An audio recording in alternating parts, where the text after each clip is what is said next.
Hey, it's Dr. Courtney. Welcome back to my channel. Today we're going to be covering the breath and bladder connection and why you're still leaking even after doing kegels and what we're going to do about it. I'm Courtney. I'm a doctor of physical therapy and an online coach who helps women all over the world be able to stop their pelvic floor issues.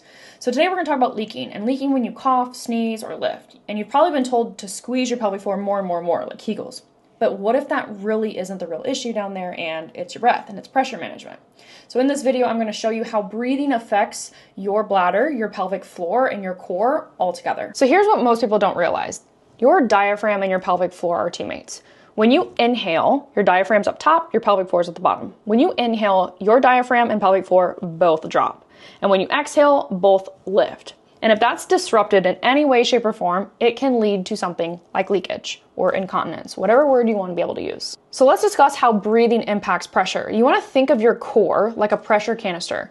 Your breath controls the pressure inside, and if you hold your breath or bear down too much, that pressure can actually push on your bladder and cause leakage. There are some signs you're actually breathing inefficiently. So if you are a mouth breather, you're a shallow breather, chest breather, breathing or breath holding during lifts, all of these can throw off pressure and overburden the pelvic floor, which can then again lead to leakage. So let's go through how to reset your breath. So I want you to first start by laying down on the floor or seated. So we're gonna go through this together. So I want you to place one hand on the side of your ribs and the other hand on the top of your belly.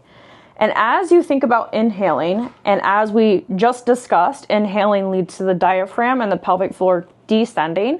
And then as you exhale, everything comes back up. We want to think about everything blowing up into the abdomen. So the pressure goes into the abdomen and then out of the abdomen every time we take an inhale or an exhale. So we're going to inhale in through the belly.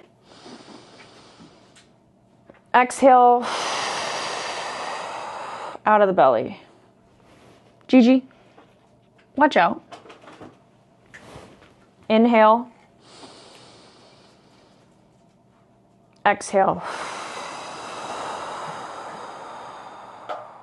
As you inhale and exhale, you should feel movement between the ribs and the belly, and you should feel some distension into the pelvis, into the pelvic floor or the perineum.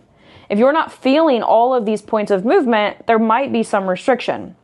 And that can be a big deal when you're leaking, right? That can be a big deal if you're having leakage with exercise like running, jumping, and lifting, or simply coughing, laughing, sneezing, because that's telling me there's restriction, whether it's in the rib cage, the thoracic spine, the ribs itself, or the pelvis, the pelvic floor muscles, or even your breath. You're not getting deep inhales enough. So there's a few reasons why this is so important to get this breath manipulation down. Now that we've gone through breathing, let's put together how to train and move with your breath together.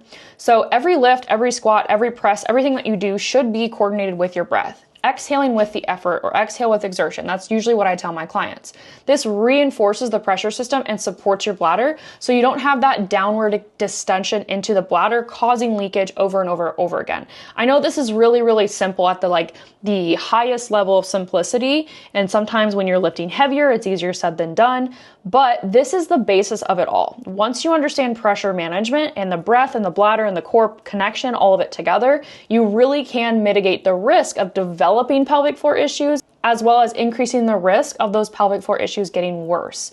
It also can help heal pelvic floor issues because if there's some disconnect or mismatch in the system, you can find that area that's causing disconnect and then reestablish it, reconnect the foundation, and then move forward from there, and hopefully the leakage stops. Fixing your breath is step one in fixing bladder leakage. I'm telling you, it's all about pressure management. You can't build strength on a faulty foundation. So if you're skipping breath work, you're missing the whole system. So go back and rewatch this and practice it, and I promise you, you will see a difference. If you're looking for more content with this, join my free academy. There's a lot more core and pelvic floor breath work inside of the academy. You can also comment below breath if you want part 2 on this topic with advanced drills. I will link it below. And also don't forget to subscribe for weekly pelvic health tips, strength training, all of the fun things below.